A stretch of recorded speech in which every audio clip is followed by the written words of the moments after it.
kaibigan, Let's give her a round of Sister applause. Tita yung multi-provincial Sister FMU.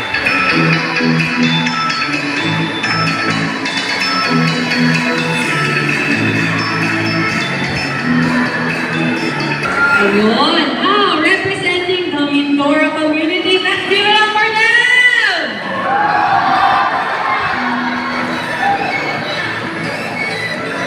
From Mary Help Christian School and Mary Arnam Technical Institute for Loy.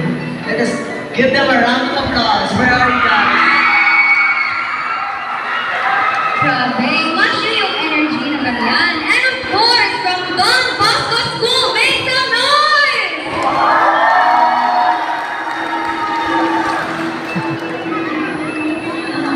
And now, let us not forget our communities who are joining us online. From the Negros Cluster, Bacolod, and Manihao, we welcome you!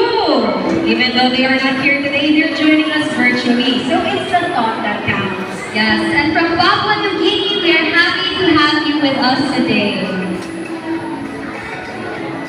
What an amazing group we have here today! Our Salesian family all gathered as one. This just shows how strong, united, and full of hope our family is. We would like to call on our beloved Mother Provincial, Sister Teresita C. Padron, FMA. Let's all give her a round of applause. Good morning, Sister Tita.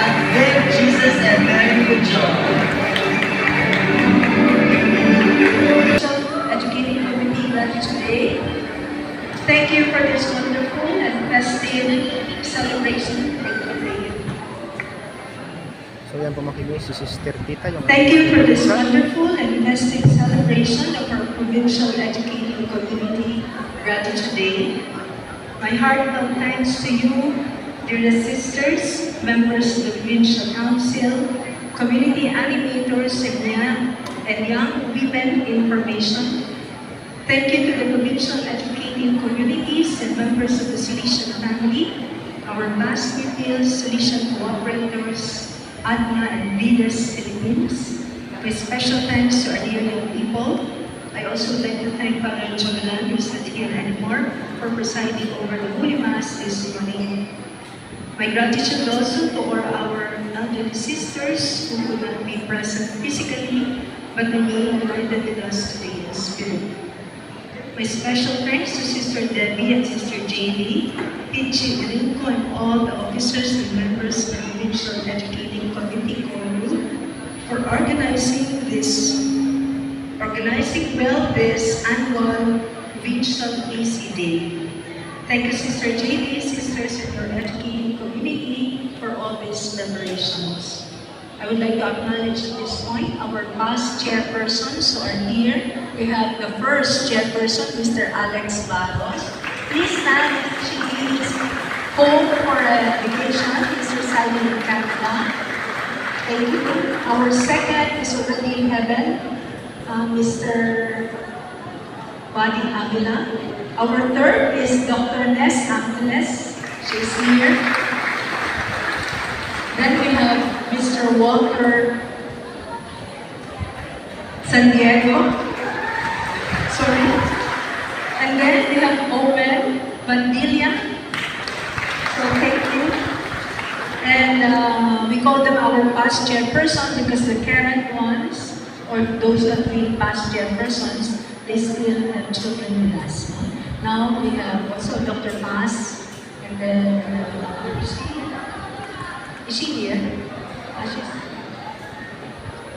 Okay, Dr. Paz and Agustin, and then we have Mrs. Pichi Rinko. So thank you very much for gracing this occasion with your presence. Gratitude is more than a feeling, it is a way of life. Our dear Mother Magdalena reminds us a grateful heart is a heart that loves God much. A grateful heart allows us to see God and acknowledge His presence in the daily work and strivings, our shared joys and struggles, and the mission that we do and share. Furthermore, Mother Magdalena reminds us also to have a heart full of gratitude and show it by doing good to all. Being generous, doing much good to others, being kind, respectful, welcoming, approachable, gentle, accepting, forgiving, and compassionate are some clear manifestations of a grateful heart. Gratitude also gives us the strength to move forward with hope, a hope that is daring, brave, bold, and life-giving. Our Holy Mother, Pope Francis says, hope opens us to great ideals that make life more beautiful, meaningful, and worthwhile. As hope pilgrims, let us do our part each day to foster hope and make life more meaningful in our communities.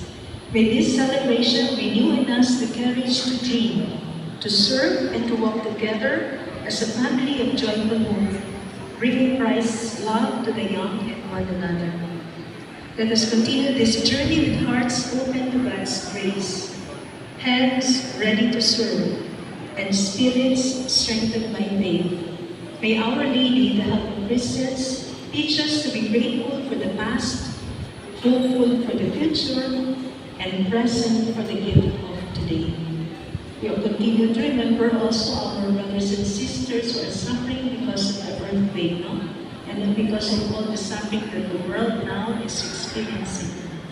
With renewed hope, a hope that is full with gratitude, let us celebrate and thank God for a new Rector Major, Reverend Father Fabio Tart, our dear Mother General, Mother Kiara Consuela, whose birthdays of gratitude is to be celebrated very soon. I encourage everyone, especially our young people, to follow the events and initiatives for the World Days of Gratitude for our dear Mother Kiara, which will be in Vietnam. Thank you for being part of this big and beautiful family. May God bless us always. Just as she has Tapos na po told magbigay ng that she message si Sister appreciates, Tita, mga we surely kaibigan. appreciate your guidance and presence here today, Sister Tita. Tayo ay ready na sa presentation.